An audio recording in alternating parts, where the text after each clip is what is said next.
Les pharisiens, c'est exactement ça, si tu veux. C'est vraiment le religieux dans toute sa puissance, dans toute sa grandeur, dans toute sa splendeur, pardon. Le religieux, tu sais, qui n'a pas la vie, qui impose déjà aux autres, qui impose aux autres, si tu veux, des choses que lui-même ne met pas en pratique, qui va juger l'autre parce que il va se sentir, lui, plus pur, plus saint, et plus proche de Dieu, plus religieux, alors qu'il n'a même pas la vie, si tu veux. Ils n'ont même pas eu la repentance, les pharisiens. D'ailleurs, regarde, quand ils viennent, les pharisiens ou les sadducéens, je crois les pharisiens je crois que c'est Jean-Baptiste, et il leur a dit race de vipères, ou Jésus, je sais plus, Jésus ou Jean-Baptiste, faut voir, faut me confirmer, si vous pouvez. Il leur a dit race de vipères, qui vous a appris à fuir la géhenne à venir? Qui vous a appris à faire cela? À fuir? Tu peux pas fuir devant Dieu. Tu ne peux pas te fuir devant Dieu. Tu auras beau te cacher dans un rocher, dans une grotte, avec des boîtes de conserve pour 20 ans, tu pourras pas fuir devant Dieu. Personne ne peut se cacher devant l'Éternel. Personne. C'est ça, le truc, c'est que moi, j'annonce la parole, bien sûr. J'annonce Jésus-Christ. Bien sûr, on m'a dit, annonce, bien sûr, l'amour de Jésus. Bien sûr, c'est l'amour de Jésus. Mais il y a aussi, si tu veux, le jugement qui va s'abattre sur l'humanité et puis sur l'homme individuellement. Chacun passera devant Dieu, devant le jugement. C'est pour cela que l'important,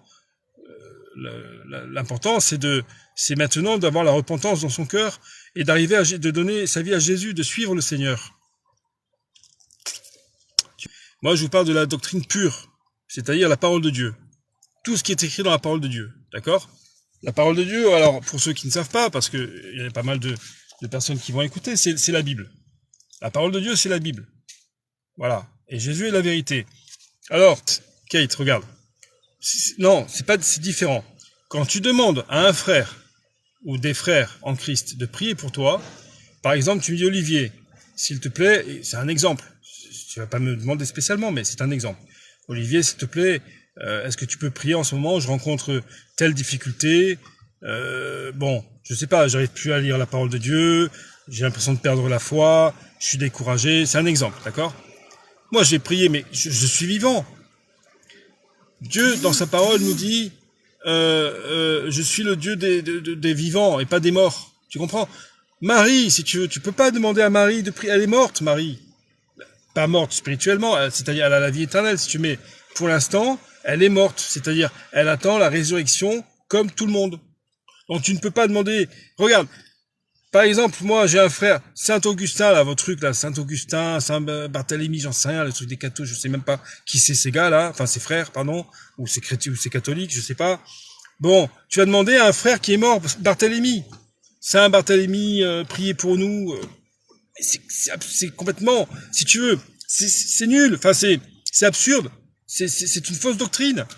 Vous allez vous adresser à des démons, si tu veux, enfin à un démon qui se cache derrière ce saint là, parce que lui le saint, si tu veux, bien sûr que c'est un enfant de Dieu. C'était un enfant de Dieu, donc il est au Seigneur. Mais quand tu parles à un mort, tu parles à un mort. Tu parles même pas à un mort, tu parles à un esprit qui se cache derrière un mort. Mais quand tu me demandes à moi, Olivier, qui suis un saint, moi aussi je suis un saint, S-A-I-N-T. Parce que les enfants de Dieu, les vrais chrétiens, nous sommes saints, S-A-I-N-T-S, d'accord? Alors, quand tu demandes à un frère, non mais Kate, je m'énerve pas, hein. Je te gronde pas, je m'énerve pas du tout. Mais quand tu demandes à un frère de prier pour toi, le frère il est vivant. Il s'adresse à Dieu pour la sœur. Mon Dieu, je te prie, par exemple, je te prie, mon Dieu, que tu bénisses Kate ou Isabelle ou Valérie ou Tartampion ou Paul, que tu le bénisses, que tu le fortifies dans la foi, redonne-lui ce goût et cet amour pour ta parole, redonne-lui augmente sa foi, comme tu augmentes ma foi à moi. Je te prie parce que je suis vivant, moi, il m'entend. Mais Marie, quand tu pries Marie, enfin, je sais pas, ça part d'un bon sens, tout ça, là. C'est tellement un bon sens, les gars, sérieux, c'est tellement... Qu'est-ce que vous avez avec votre mari, là? Qu'est-ce que vous avez avec Marie? Non, mais je sais pas ça pour toi, Kate, mais... Qu'est-ce qu'ils ont avec Marie? C'est fou, ce truc. Marie... Attends, parce que, attends, quand tu es en Espagne, en Italie et dans les pays du Sud, là, qui sont hyper catho, certains hyper catho, mais c'est un culte... L'autre, il a fait tomber la statue de Marie. Ah, j'ai vu une vidéo, j'ai cru qu'il allait mourir sur place, quoi. Oh la statue de Marie est tombée, le plâtre, oh, c'est...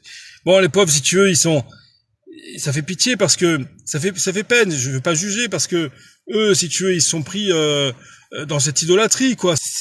Vous savez pourquoi? Parce que, je le répète, vous savez pourquoi? Parce que les gens, souvent, enfin, certains catholiques, protestants ou autres, ils écoutent les curés, ils écoutent le pape, quoi. Ils s'éclatent, le curé a dit ça, le prêtre a dit ça, c'est génial, oh, c'est un homme de Dieu. Si ça se trouve, le prêtre, il a même pas Jésus dans son cœur. Il y a des curés, ils n'ont même pas Jésus dans leur cœur, vraiment. Ils ne sont pas nés de nouveau. Alors, ce qui se passe aussi, c'est que les gens ne lisent pas la Bible. Voilà, moi, c'est une grâce de Dieu. Moi, je dis merci mon Dieu, tu m'as donné cet amour pour ta parole. Tant mieux, merci mon Dieu, ça vient de Dieu, merci mon Dieu. Il n'y a pas de gloire, j'ai aucune gloire. Mais pourquoi on est là aussi après pour vous dire, lisez la Bible. Lisez la parole de Dieu. Lisez la parole de Dieu. Le chrétien, si tu veux, quand tu es chrétien, tu dois accepter toute la parole de Dieu. Toute la parole de Dieu. Par exemple, quand tu prends l'Ancien Testament, tu as l'Ancien Testament, le Nouveau Testament. D'accord? Quand tu prends l'Ancien Testament, tu vois bien qu'à un moment donné, Dieu demande à Israël de passer au fil de l'épée, c'est-à-dire avec l'épée, d'examiner des villes entières, des peuples entiers, avec hommes, femmes et enfants. Donc, si tu veux, le chrétien ne va pas dire « Ah non, ce passage est trop dur, je ne l'accepte pas, je ne le veux pas. Je veux pas en parler. » Non, le chrétien, il essaie de...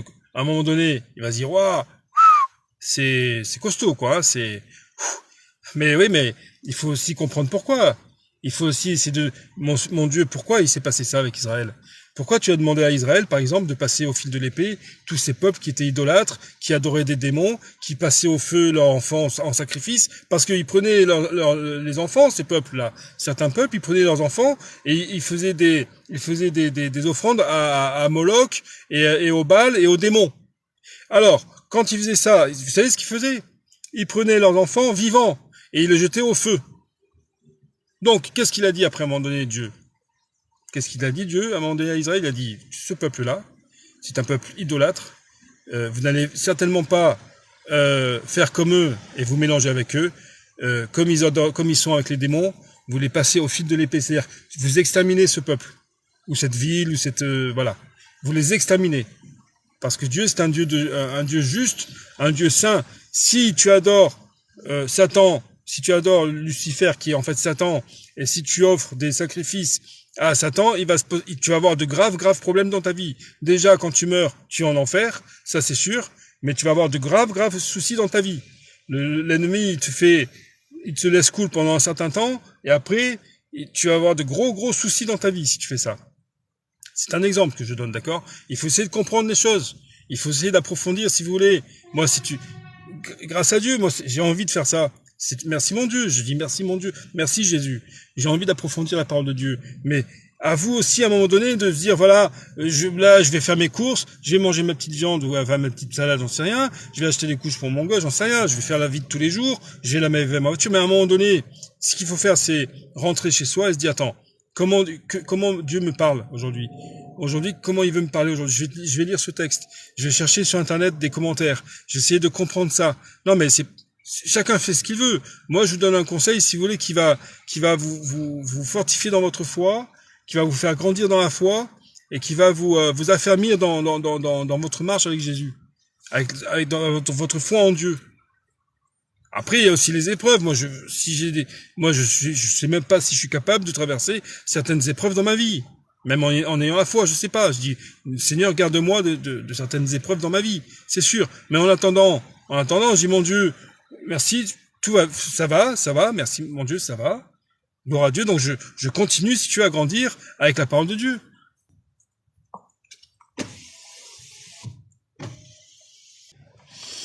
Les Romains ont tué Jésus, pas les Juifs. Alors, je suis désolé, mais si tu lis bien je reviens encore sur la parole de Dieu. Si tu lis la parole de Dieu, ce sont quand même les Juifs qui ont livré Jésus aux Romains. Je suis désolé. Bon, quand on dit ce ne sont pas les Juifs qui ont tué Jésus, attention, ce sont quand même les Juifs. Bon, bien sûr, il y avait tous les pharisiens, avec les sadducéens, le Sanhédrin, tout ça. Ce sont eux plus que le peuple, bien sûr, mais le peuple a suivi bêtement. Tu vois bien que le peuple, à un moment donné, ils ont accueilli Jésus comme le Messie, et 2 jours après, ils criaient « Crucifie, crucifie !» Parce que les pharisiens sont... Les moutons, quoi. Bon, bref. Comme tout le monde, hein, c'est comme ça. Mais quand ils l'ont fait tuer, si tu veux, quand ils l'ont livré aux Romains, ils lui ont dit, cet homme mérite la mort. Et ils ont bien dit, cet homme mérite la mort. Même Pilate, il a dit, je ne vois rien chez cet homme qui mérite la mort, si, il a blasphémé, il mérite la mort. Crucifie-le. Qu'est-ce qu'il a fait? Il a pris Barabbas. Non, mais vous connaissez le passage quand même. Il a pris Barabbas, le voyou, enfin le brigand là, le meurtrier, et il a pris Jésus, il y avait Jésus à côté. Qui voulez-vous que je vous libère? Le juste ou le brigand? Libère Barabbas, libère Barabbas. Et après ils ont crié, crucifie-le. Les Juifs ont crié ça. Alors les Romains, eux, ok. De toute façon, à l'époque, un de plus ou un de moins, si tu veux, un de plus ou un de moins, pour eux, c'était pareil. Ils ont pris le Seigneur Jésus, le Seigneur de gloire, le Messie d'Israël. Ils l'ont pris, ils l'ont crucifié. Alors, ne dis pas qu'il n'y a pas les Juifs qui ont leur part de responsabilité et qui ont crucifié le Seigneur. Bonjour, si tu n'as jamais été dans la franc-maçonnerie, comment peux-tu répondre à ce style de questions? Parce que tu as des témoignages de gens qui sont sortis de la franc-maçonnerie et qui ont dit comment ça se passait. Avant, ils disaient on était une société secrète, maintenant ils se dévoilent de plus en plus, maintenant ça devient top d'être franc-maçon. Ah ouais, il est franc-maçon, super, cool. Il n'y a pas le Seigneur, il n'y a pas Dieu. On n'a pas le même Dieu. On n'a pas le même Dieu. Moi, c'est mon Dieu avec un D majuscule. L'éternel Dieu, Yahvé, l'éternel Dieu, et Jésus-Christ, d'accord? Eux, leur Dieu, je sais pas, je pense que au-dessus, je pense qu'il y a Lucifer, si tu veux, le porteur de... Eux, ils disent que Lucifer, c'est le porteur de lumière. Voilà, chacun son truc. Moi, je touche pas à ça. Moi, je touche les trucs de démons, moi, ça m'intéresse pas. D'accord? Moi, je vais pas du côté du démon. Je vais du côté de Jésus, voilà. Du côté du Seigneur. Voilà. Chacun son chemin, chacun sa voie. Moi, ce que je peux te dire, c'est que il vaut mieux en sortir. Il vaut mieux en sortir. T'as pas besoin de ça, si tu veux. C'est pas eux qui vont... Le jour où t'as un problème, tu sais, bien sûr qu'ils s'entraident entre eux et tout, mais le jour où tu veux partir, c'est fini, hein. Salut, hein. On te connaît plus, t'es plus un... Jésus est annoncé dans tout l'Ancien Testament. Jésus, le prophète par excellence, si tu veux, le Fils de Dieu, le Messie, le Sauveur, le Dieu parfait, si tu veux, l'éternel Dieu, Jésus, est annoncé dans l'Ancien Testament de A à Z, dès les premiers versets de toute façon. Dans Genèse, si tu vois Jésus est dans la parole de Dieu, dans toute la parole de Dieu, parce que Jésus c'est le Sauveur, Jésus c'est Dieu fait chair, Jésus c'est Dieu fait chair, Dieu manifesté en chair qui est venu parmi nous. Tu te rends compte un peu comme c'est beau ça? Est-ce que tu te rends compte comme c'est magnifique, mon Dieu? Béni soit ton nom, mon Dieu. Je bénis ton nom là devant les hommes. Je le dis, ouvertement, je le proclame le nom de Jésus-Christ. Jésus, tu es magnifique. Tu es Dieu venu en chair sur terre pour nous sauver. Tu es magnifique, mon Dieu. Je te loue, je t'adore, je te bénis, mon Seigneur Jésus-Christ. Voilà. Alex Courtois, sois rassembleur. Mais tu veux que je rassemble quoi? Tu veux que je rassemble qui? Ça me fait penser un peu à la politique. Il faut rassembler. Pardon, non, j'ai rien contre toi, Alex, hein, mais ça veut rien dire, il faut rassembler. Regarde, Jésus dit lui-même, écoute bien, hein, Alex, franchement, j'ai rien contre toi, franchement. Jésus dit lui-même, je ne suis pas venu apporter la paix dans le monde, mais l'épée. Donc, tu veux que je rassemble comment? C'est-à-dire, il y aura forcément des divisions. Il y aura forcément des divisions, si tu veux. Il y a ceux qui vont se tourner vers Jésus, ceux qui vont se dire, mon seul moyen d'être sauvé, c'est le Christ, c'est Jésus parce que c'est vrai. Et il y a ceux qui vont, par exemple, celui qui veut monter, là, musulman, je sais pas, il y a l'épée, si tu veux, il y a une division. C'est pour ça que ça m'intéresse même pas de parler. Parce que moi, si tu veux, je suis pas là pour essayer de convaincre absolument par des versets, par la parole, Je suis là pour annoncer Jésus-Christ, le salut de ton âme. Celui qui peut te sauver parfaitement de l'enfer. Tu vois? Donc Jésus, et parce que les gens, tu sais, il y a beaucoup de chrétiens aussi, ils se trompent de combat. Ah, moi j'ai vu des chrétiens, ils chantent sur Internet, là, avec Glorious, tout ça, le groupe, là, bon, ok. Ils chantent, j'ai vu une sur son t-shirt, Dieu sauve le monde, ou non, Jésus est la paix pour ce monde. Non, Jésus dit lui-même, je ne suis pas venu apporter la paix, mais l'épée. l'épée. Donc l'épée déjà à double tranchant, c'est la parole de Dieu. Et il y a aussi la division. La division, même dans une même famille. Il y aura des divisions à cause de Jésus. Jésus pour tous, mais c'est ce que je fais. Jésus pour tous, j'annonce Jésus, moi, à tous ceux qui m'écoutent, qui veulent entendre, qui veulent être sauvés. Mais annoncer l'amour et la paix dans ce monde, c'est faux. C'est faux. D'accord? Jésus a toujours envoyé des hommes de Dieu aussi pour avertir, justement, aussi les hommes du jugement. Jésus est venu pour sauver les gens du jugement éternel, pour nous donner la vie éternelle. Si tu n'annonces pas ça, ce n'est pas le vrai évangile. N'essayez pas de faire de l'évangile une annonce sentimentale pour ce monde, une annonce paix et amour dans ce monde. Non, ça c'est l'antéchrist qui va faire ça. C'est l'antéchrist quand il va venir avant Jésus, quand il va s'installer à Jérusalem, à la place de Dieu. L'antéchrist il va faire ça. Il va parler d'un amour. Ce sera faux bien sûr. Ce sera faux. Ce sera pour tuer les gens, pour se faire adorer. Il va parler d'un amour universel, comme a fait le pape il y a pas longtemps là. Tu l'as vu le clip ou pas? C'est un faux évangile. Jésus souhaite sauver les bonnes âmes, le reste ira en enfer, c'est comme ça. Alors, en fait, c'est pas vraiment les bonnes âmes qu'il veut sauver. Parce que, non mais c'est pas pour contredire ce que tu dis, hein.